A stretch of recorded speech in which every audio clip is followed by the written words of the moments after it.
Winter in the Mac. Does it get any cooler than this? From Jeeps to sleds, dirt bikes, side-by-sides, quads. It's a full-blown mashup of horsepower and snowplay. Different machines, different people, epic days in the backcountry. This is what happens when every corner of the outdoor world comes together for pure winter fun.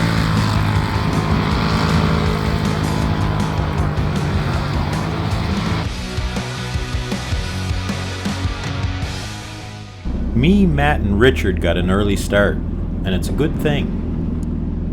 So, what position we rolled out from our own meeting spot and made our way towards the main staging area, but it didn't take long for trouble to find us. An early stop had us wondering if we would even make it on time. Luckily, we made it before everybody left, and the scene hit us like a wall of energy. The air was alive with two-stroke buzzes, four-stroke backs, and the deep, echoing rumble of big V8s. The 881 Drift crew had loosely pulled this ride together, and judging by the sheer number of rigs, riders, and spectators there already, they sparked something big. It wasn't a ride, it was a winter takeover. The first hill was slick and unforgiving. We half joked about sending in the stock Gladiator for a rescue. There was no way this side-by-side was about to take a tow from a stock Jeep. He backed up, threw it in gear, pinned the throttle, and rocketed it to the top. Along the way, a few tempting hills had us stopping to play. Watching the V8 TJ and the turbo V8 Cherokee tear through the deep snow was a show in itself. Both machines throwing rooster tails like it was nothing.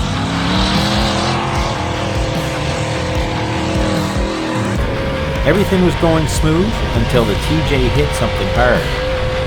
What happened next was a break like I'd never seen before. The ball joint stayed put, but the knuckle and the axle shaft snapped clean in two, like they'd been cut with a torch.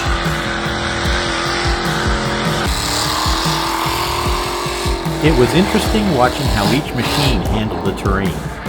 The side-by-sides mostly stuck to the beaten trail, but that Toyota, packing a V8, portals, and big tires, was in a league of its own. When a traffic jam formed, he didn't wait. He just dropped off the trail and cruised right by the whole mess.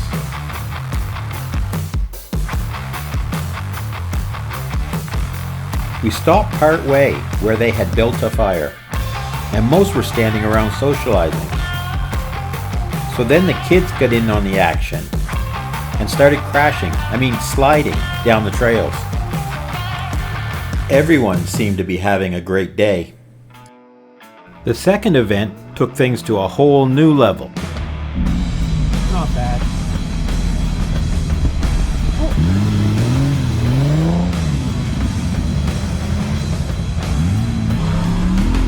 The snow was way deeper, the hills were steeper, and the lineup of machines was even bigger. Everywhere you looked, there was something happening.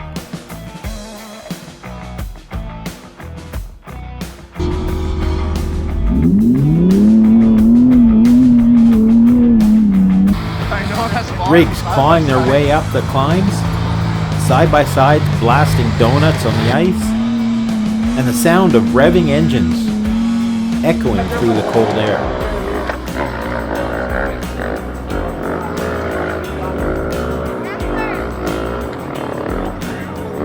And with all that action came way more stucks, some quick tugs, and plenty of laughs to go with them. Under the hood of this TJ was a snarling V8 topped with a turbo. The engine's deep growl turned into a sharp whistle as the boost builds, and instead of bogging down, it just crawls forward, effortlessly climbing these hills.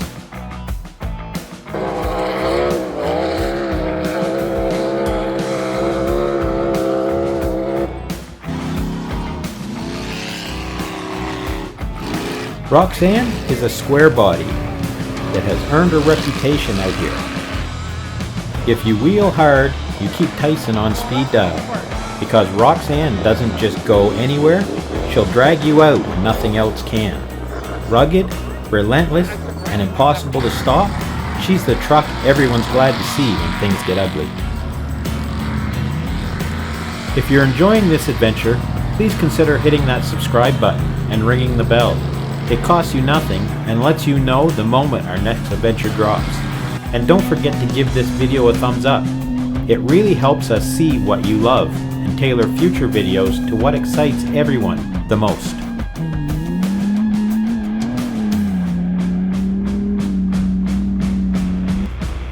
Once again, everybody circled around the fire, swapping stories, warming frozen hands, and watching the show unfold. One by one, rigs lined up to take on that long, brutal hill climb, but not a single one made it to the top. Nobody conquered it this time, but man, was it a blast watching. Remember that big downhill from earlier? Well, the way out meant climbing it, and it wasn't giving anyone a free pass. The pucker factor was off the charts as we watched this side-by-side charge halfway up again and again, only to lose traction and slide all the way to the bottom every time.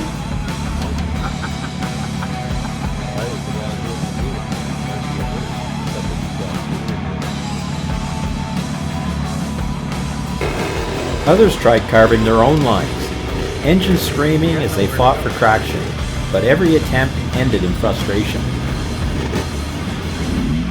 Meanwhile, on the main trail, a few brave souls just buried the throttle, hung on for dear life, and clawed their way to the top by sheer determination and a little bit of luck.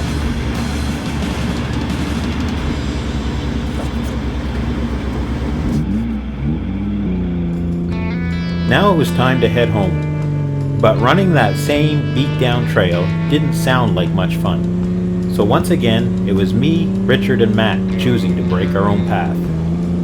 The snow was deep, stupid deep, even on 42s, and I was fighting for every foot of progress. And then, just as you'd expect it, yep, I buried it.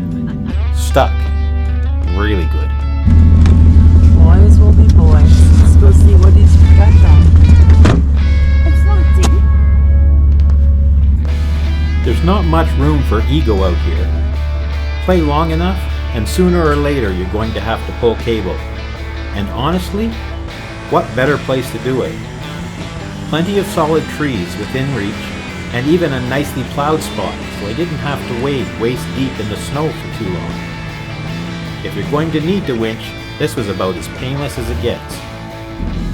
It was getting late and started to snow again. What a beautiful night to be out wheeling.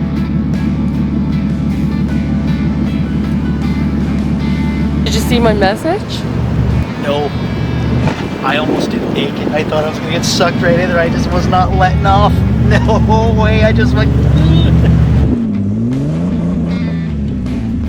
Progress was painfully slow. We kept punching into pockets of insanely deep snow that had even my 42s struggling. The others were only on 33s. And well, the deeper we went, the more problems started stacking up.